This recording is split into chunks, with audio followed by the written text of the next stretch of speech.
dia, você querido amigo cervejeiro! Eu sou o Lucão Viana e esse é o podcast Cerveja de C a Z, o podcast mais cervejeiro do Brasil. Este é o primeiro episódio do Guia de C a Z, onde traremos ao caro amigo cervejeiro a história fantástica da nossa bebida mais querida. Para me ajudar nessa, estou aqui com meu amigo e especialista em cerveja, Leonardo Rico. Fala, meus amigos cervejeiros! No episódio de hoje a gente vai falar da coisa mais maravilhosa que aconteceu na nossa história, a descoberta da cerveja. A gente vai falar como ela aconteceu e como ela foi se virando no mundo aí até a gente chegar nos dias de hoje. A história da cerveja se mistura com reis, faraós, duques e até com a Igreja Católica. Bora lá pra pauta, Leon? Bora, vamos começar e a gente vai começar lá atrás, quase na Idade da Pedra.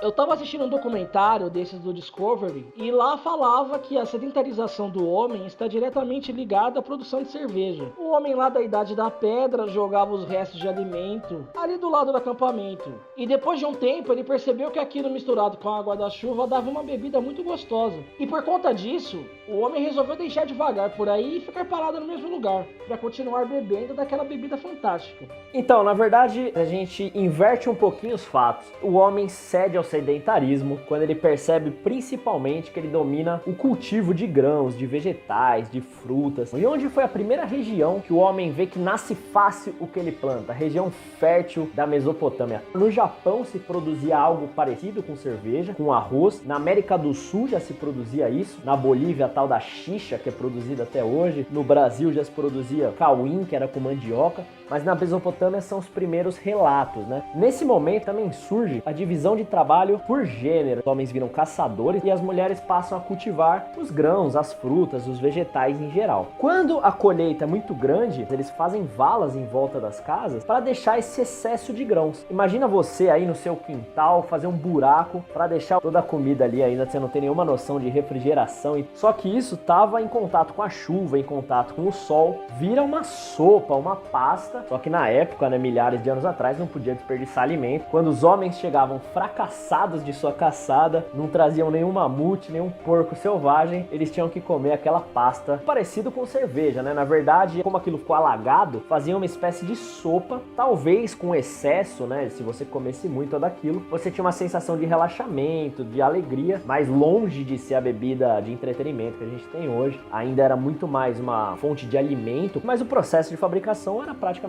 o mesmo. O malte fervido, fermentado e com adição de lúpulo. Se você ferver um pouquinho de malte, colocar lá um fermento de pão, jogar um pouquinho de lúpulo, você tem cerveja em casa. Uma cerveja bem ruim, na verdade, você deve ter que jogar fora se você fizer isso na panela da sua casa. Mas pro pessoal da Mesopotâmia, vários milhares de anos atrás aí, tava gostoso. Nesse momento começa a se divulgar a cerveja, então aquela sopa começa a se espalhar, todo mundo fala, eu produzo de tal jeito. Nos sumérios tem algum relato ou outro falando que na Mesopotâmia já se usava cerveja como um alucinógeno. E aí isso vai ficar bem forte na Babilônia. Hammurabi fala em sua lei, no código lá, olho por olho, dente por dente da cerveja. Então a gente tem alguns relatos maravilhosos sobre cerveja. Maravilhosos não, né? Hoje são bem tristes. Mas a gente começa a entender que a cerveja já era parte importante daquela civilização. E qual que foi essa primeira lei sobre cerveja de Hammurabi? Olha, a primeira lei sobre cerveja foi bem pesada, assim, se a gente pensar nos dias de hoje. A cerveja ainda era vendida como uma sopa, como um alimento, mas já era vendida em tabernas. E aí são duas leis principais que se falam sobre cerveja. A primeira é que se uma sacerdotisa for pega bebendo cerveja em uma taberna, o que acontece com ela? Corta a cabeça. E a segunda, é muito bacana essa lei, assim, bem interessante. Antigamente nem todo mundo tinha dinheiro nessa época da Babilônia. Hoje também, né? Hoje também, né? Hoje é bem difícil ter dinheiro, na verdade, né? Mas naquela época as pessoas não tinham dinheiro físico. Hoje também não, né? Na verdade, ou você tem cartão de crédito com limite para pagar em 18 vezes, ou você não tem nada. Naquela época, você não tinha dinheiro, você tinha grãos. E qual foi a lei que Hammurabi impôs sobre os donos de taberna, né? Vou comprar 10 reais de cerveja, mas eu vou te dar 10 reais de grão. Era assim que funcionava. Mas os donos do comércio já faziam o quê? Se você não vai pagar em dinheiro, você vai me pagar mais em grão. Então você vai me pagar o dobro em grão. Se ele descobrisse que um dono de taberna, ou uma dona de taberna, como estava no código de Hammurabi, que está lá no Museu do Louvre, cortava a cabeça. Então são as primeiras leis. Então Hammurabi era contra a usura? Ele ele tentava impor pelo menos uma justiça ali, né? Da forma dele. Mas nesse momento, a cerveja ainda era vista como uma forma de alimento. Lá na Babilônia já surgem algumas festas, principalmente em relação à deusa Ninkasi, que era a deusa da fertilidade, regada à cerveja. E além disso, os líderes ali da região forneciam ervas, né, para a população se proliferar e a civilização também crescer. Mas então a Mesopotâmia estava lá em seu lugar, até que chegou um povo lá, os tais de egípcios, não foi? Os egípcios super inteligentes criam fórmulas matemáticas, desenvolvem a ciência e desenvolvem a cerveja. Quando eles chegam ali à Mesopotâmia, eles começam a absorver essa cultura e a expandem, a melhoram. Então, no Egito a gente já tem relatos de fábricas de cerveja. Lá no Egito ainda não tinha manufatura, mas a gente já sabe que os egípcios já produziam em massa cerveja e criam até o que a gente conhece hoje como estilo de cerveja. Já tinha cerveja rala, cerveja espessa, cerveja clara, cerveja escura. Não dá pra saber se eles já dominavam essas técnicas, mas eles já vendiam tipos diferentes de cerveja. E o curioso também é que eles adicionavam especiarias. Os egípcios gostavam bastante de mel, bastante de frutas, então eles adicionavam à cerveja esses condimentos. Depois de um bom tempo do Egito dominando, né, chega Ramsés III, o faraó. Ele fez algumas coisas para o desenvolvimento dessa bebida muito interessantes. Ele premiava as instituições que o agradavam com cerveja. Existe um relato que os sacerdotes ali do Egito fez alguma propaganda dele ali para a civilização e ele doou apenas 500 milhões de litros de cerveja para os sacerdotes. E ele já tinha algumas marcas de cerveja preferidas. O egípcio já tinha esses rótulos como Celestial, como a Formosa, Mensageiro da Alegria, os rótulos preferidos do faraó. E ele premiava essas marcas de cerveja, ele comprava muitos litros de cerveja para serem distribuídos entre a nobreza. Isso lá, milhares de anos atrás, então imagina quanta cerveja esse cara comprou. Ele fez essas marcas crescerem, investiu nessas marcas. E outra coisa curiosa é que ele fazia eventos cervejeiros, ele comprava cerveja e fazia grandes festas. Para quê? Quando ele pensava, vou construir uma pirâmide, vou construir um monumento, ele fazia essa festa 30 anos antes para a população crescer e conseguir produzir esse monumento que ele queria. Isso que é planejamento, né? A gente tem algum tipo de registro que prova isso? Existem alguns hieróglifos que mostram exatamente isso. Os principais mostram casais, os dois tomando cerveja, realmente mostrando a fertilidade do Egito, né? A cerveja é tratada como algo de entretenimento. Mas tem um ponto ruim do Egito. Infelizmente, o imposto sobre a cerveja foi criado no Egito. A cerveja no Egito foi o primeiro momento em que ela é tratada como algo importante da economia e os faraós decidem taxar a cerveja para receber dinheiro em cima da cerveja. Ramsés II deve ter ficado orgulhoso do seu filho. Depois de muito tempo, as terras egípcias são completamente dominadas por Alexandre o Grande e posteriormente administrada por seu general mais famoso, Ptolomeu. E por 300 anos, os descendentes de Ptolomeu controlaram o Egito, construindo a famosa biblioteca e o famoso farol de Alexandria. Qual foi a relação dessa dominação com a produção de cerveja? Olha, os gregos, até pela posição geográfica deles, não são grandes produtores de cereais, eles produzem mais frutas. Até por ser uma terra mais quente, até hoje na Grécia não se aprecia tanto cerveja como se aprecia vinho. Eles não têm uma cultura de dominação, então eles não proíbem nada, eles deixam os dominados curtirem a cultura deles, continuam bebendo vinho, então fica elas por elas. Os descendentes de Ptolomeu dominaram a região do Egito e foi decidido que todo filho homem dessa dinastia chamaria Ptolomeu, enquanto toda filha mulher se chamaria Cleópatra. E foi assim até o ano 30 a.C., quando a Cleópatra mais famosa morreu e a região do Egito foi finalmente anexada pelo Império Romano. E o que aconteceu com a cerveja depois da anexação, Léo? Meu caro amigo Lucas, o Império Romano é o começo das trevas cervejeiras. O Império Romano ele vem, domina toda aquela região que um dia foi tomada pelos egípcios, um dia foi tomada pelos gregos, mas eles têm uma outra cultura de dominação, eles impõem a sua cultura sobre os outros. E os italianos, né, a região também um pouco mais quente da Europa, tem uma famosa criação de uvas, né, e tem uma produção de vinhos muito grande. Então os romanos eram habituados à produção de vinhos. O vinho passa a ser a bebida que todo mundo queria beber, a cerveja fica um pouco deixada de lado. Então no Império Romano, você podia até produzir sua cerveja, mas que ficasse dentro da sua casa, você não podia nem vender para fora. Ou era uma pequena produção, ou você não podia mais produzir cerveja.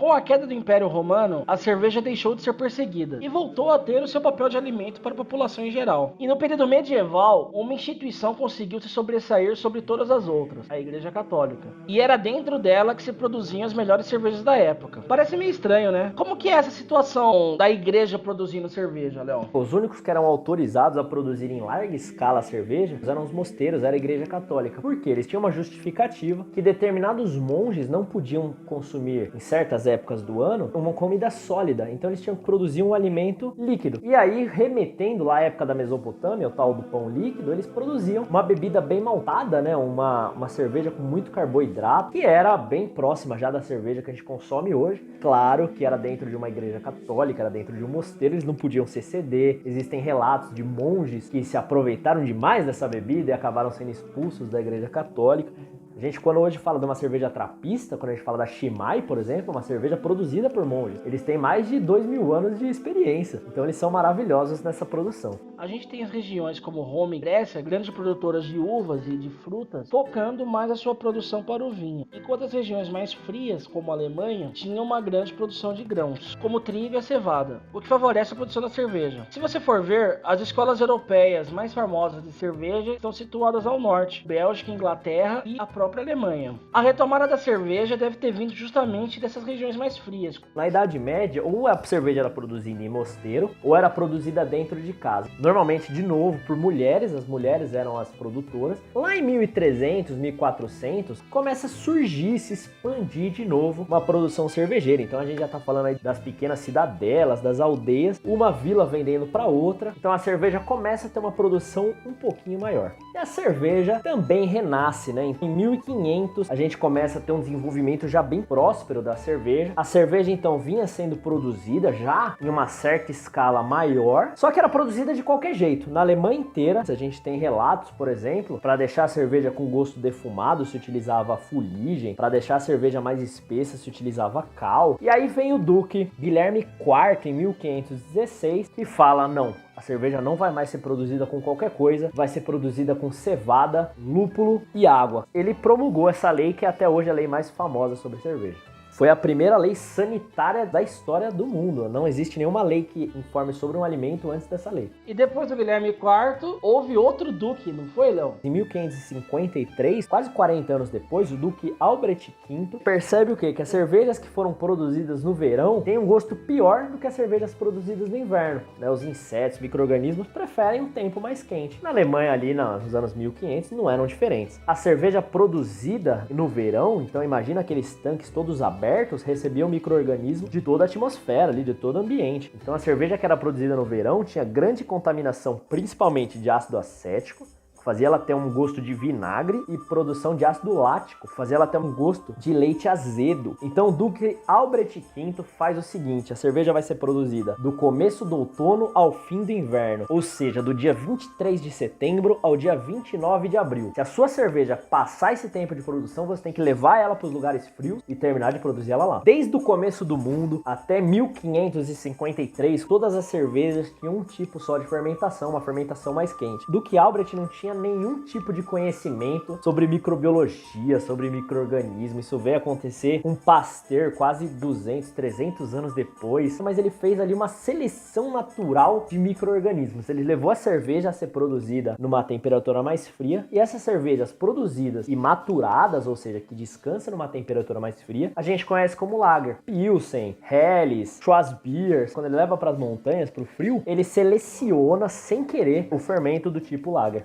A partir desse momento, em algumas regiões próximas ali da Alemanha, como a República Tcheca, passam a desenvolver novos estilos de cerveja. De cara, uma cerveja Lager já era um pouquinho mais clara, parecia uma cerveja mais leve. Lá no século 17, se descobre o carvão coke. O ser humano consegue estipular um forno da temperatura que ele desejava. Ele consegue fazer maltes claros. Se domina a torrefação e conseguem fazer cervejas mais claras. Diferente das outras cervejas que vinham surgindo até esse momento, que todas eram escuras, uma cerveja feia, para falar a verdade, e ali, em torno do século XIX, se produz a cerveja Pilsen. Na cidade de Pilsen, né, ela ganhou esse nome. A cerveja mais consumida do mundo hoje surgiu por causa dessas temperaturas mais frias, e quando se desenvolveu o domínio da temperatura, Em 1876, um bioquímico chamado Emil Helsen, da cerveja Carlsberg, que é bem conhecida na Europa inteira, já consegue separar esse fermento é da levedura ale, esse fermento é da levedura lager. Vou passar um adendo aqui, duas histórias curiosas sobre a história da cerveja. Existe uma história falando que uma cervejaria, no caso a Pilsner Urquell, encomendou um tipo de recipiente para elogiar a sua cerveja, para deixar ela mais bonita. E naquela região da República Tcheca surgem ao mesmo tempo os cristais. Todo bar queria ter um copo de cristal e queria ter uma cerveja Pilsen. Um combinava com o outro e a Pilsen é até hoje a cerveja mais vendida. E o outro adendo, no ano de 1894, a Guinness fala: não posso ficar toda hora levando minha cerveja para um lugar mais frio. Eu quero um equipamento, uma sala. É a nossa primogênita da geladeira de hoje. A Guinness foi a responsável por esse desenvolvimento. Passada a história dos Ducks, agora vamos entrar na história da cerveja em solo tupiniquim. A primeira experiência em termos cervejeiros que temos aqui no Brasil veio nas embarcações de Maurício de Nassau, na época da dominação holandesa em Pernambuco. Maurício trouxe consigo diversos especialistas. Entre eles estava Dirks Dix, o mestre cervejeiro, que construiu a primeira cervejaria brasileira em 1640. Naturalmente, a experiência cervejeira não deu certo por aqui na época colonial. Portugal ganhava muito dinheiro com a venda de vinho e não estava interessado em concorrência. Desta forma, a cerveja, assim como chegou, também foi embora junto com Maurício de Nassau, e a única forma de se beber cerveja aqui no Brasil era através do contrabando. Mas em 1808, a sorte do cervejeiro nacional mudou. Então, nesse tempo chega Dom João, fugido lá de Portugal. Dom João gostava de cerveja, então ele trouxe junto com ele uma caravela ali, um navio só de cerveja inglesa. E aí nesse momento começa a se disseminar um pouco a cerveja pelo Brasil. Por enquanto só para nobreza, mas alguns começam a falar: vou produzir esse líquido aqui no Brasil. Caras que não sabiam muito bem o que estavam fazendo, mas eles produziam algo parecido com cerveja. Eles não tinham nenhuma noção de fermentação, de carbonatação, então eles produziam uma cerveja com muito gás. Talvez seja parecida com o que hoje é a cidra ou champanhe, né? Então eles fechavam a cerveja com uma rolha, até o refrigerante antigamente era fechado com rolha aqui no Brasil. Só que na cerveja eles amarravam com barbante para aquilo não estourar e machucar quem estava consumindo. Então era a famosa marca Barbante. E qual foi a primeira cervejaria grande do Brasil? A primeira cervejaria grande no Brasil resiste, né? Hoje é a cervejaria Boêmia. A gente sabe que existiram outras marcas de cerveja no Brasil, mas sumiram e sem deixar nenhum tipo de registro. A primeira grande que surge, que a gente tem registro, é a Boêmia. Na época do Império, as cervejas mais consumidas dentro do Brasil vinham de fora. A maior parte dos litros de cervejas consumidos eram importadas, ou da Inglaterra ou da Alemanha. Essa situação foi mudar a partir da proclamação da República. Com a República também houve a taxação abusiva das cervejas importadas.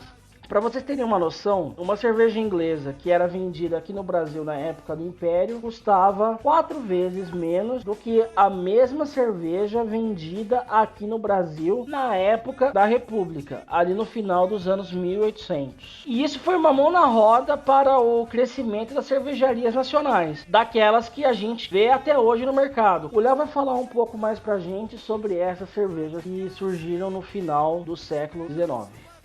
Surgem no final do século XIX duas grandes cervejarias, duas imensas cervejarias no Brasil. Em São Paulo surge a Antártica, ali na região da Barra Funda, tem o Parque Antártica, né, o estádio do Palmeiras, e surge a Brahma no Rio de Janeiro. E elas vão sozinhas ali, uma em cada estado, dominando até a década de 60, de 70, quando chega a dinamarquesa Skol, um produto da cervejaria Carlsberg, que a gente já até comentou no começo do episódio, e combinava muito bem com o estilo brasileiro de se consumir cerveja. Próximo aos anos 2000, se fundem a Antártica e a Brahma, fundando a Ambev. Começa ali em São Paulo, no Rio de Janeiro, formar esse conglomerado. Logo após os anos 2000, não contentes em dominar o Brasil, elas se fundem com a Budweiser, a maior cervejaria americana, e formam a AB Ambev, e formam a cervejaria mais famosa de toda a América. Vocês acham que a Ambev parou por aí? Na Europa, qual era a cervejaria mais famosa? A Interbrew, a cervejaria que faz a Stella Artois, por exemplo, que combatia a Heineken, né? As duas mais poderosas ali são a Heineken e a Interbrew. Se funde com quem? Com a Ambev. Então forma a AB InBev. E aí a gente tem a cervejaria mais poderosa do mundo, não só a cervejaria, uma das marcas mais poderosas de todo mundo. Hoje a AB InBev domina várias outras marcas que a gente conhece. Ela é dona da Heinz, ela é dona do Burger King, ela é dona de muita coisa. Impressionante como essas marcas cresceram. E pra ter uma noção, de cada 5 cervejas vendidas no mundo, contando cervejas locais, uma é da Ambev. Mas eu gostaria de frisar que, como o Brasil é um país continental, a gente tem muitas marcas que são consumidas regionalmente. No final dos anos 90, além da formação da Ambev, a gente também presenciou aqui no Brasil o início da mudança da forma de como se consome cerveja aqui dentro, né? Lá no final dos anos 90, começam a mudar os estilos de cerveja que a gente vê nas prateleiras brasileiras. Aí, antigamente a gente ia no mercado, a gente via 3, 4 rótulos de cerveja, 1 ou 2 de cerveja escura, né? Lá nos anos 2000 começam a surgir novos rótulos. Então você vai no mercado, você fala, esse rótulo aqui eu não conheço, tem um rótulo lá verdinho diferente, uma cerveja um pouco mais amarguinha, vou experimentar. Começam a surgir cervejarias no interior e o brasileiro começa a perceber que a cerveja não tem um estilo só. Para conhecer todos esses estilos que apareceram na prateleira, é só ouvir o Cerveja de C a Z. No ano 2000, o Brasil tinha 30 cervejarias no total. Hoje, em 2020, esse número passa de 1.640. E a tendência é que o número de cervejarias continue crescendo em torno de 20% ao ano, né? A forma de consumir cerveja aqui dentro do Brasil tá mesmo mudando e a gente vai te ajudar a surfar essa onda da cerveja artesanal. Pessoal, então é o seguinte, Cerveja de C a Z vem para quebrar todos esses paradigmas. Primeiro, a gente não vai falar qual estilo é certo, qual estilo é errado. Você quer tomar aquela cervejinha, aquele litrão no bar com seus amigos depois do trabalho? Você tá certíssimo. Mas a gente vai te mostrar que existem vários estilos que cerveja não tem só aquela cor clarinha. Existem vários estilos de cerveja que você pode conhecer e a gente vai te ajudar. Você vai participar desse nosso bate-papo e você vai ser muito feliz com a gente. E aí galera, gostaram do nosso episódio? Estão curtindo o Guia de C a Z? Bom, que ele não acaba por aqui, ele continua lá no nosso Insta, @cervejadcaz, com postagens exclusivas durante toda a semana sobre o episódio desta quinta. Ficou difícil visualizar algum rótulo comentado pela gente? Alguma história contada ficaria melhor com estímulo visual? Cola lá no nosso Insta que você não vai se arrepender, caro amigo cervejeiro. O primeiro Guia de C a Z é uma criação nossa para você que está começando agora a não entrar totalmente no escuro. Nosso guia tá aí para te ajudar a perceber qual estilo de cerveja mais te apetece e quais outros podem te agradar mais, para você sentir prazer em variar a pedida. Afinal, a vida é muito curta para tomar sempre a mesma cerveja, não é verdade? E para você, amigo cervejeiro mais experiente, nosso guia é um convite para você degustar e perceber as nuances de cada cerveja, cada estilo citados aqui. A gente tem certeza que uma coisa nova você vai acabar aprendendo em cada episódio. Muito obrigado pela audiência e até a próxima quinta. Pessoal, então acompanha nosso guia cervejeiro, a gente vai trocando essa ideia divertida, bacana, e você vai se inteirando. Curte lá nossa página no Instagram, Cerveja de C a Z, manda sua dica, manda sua sugestão, faz aquela pergunta que você sempre quis saber sobre cerveja e vamos tomar uma cerveja junto, um brinde para todo mundo.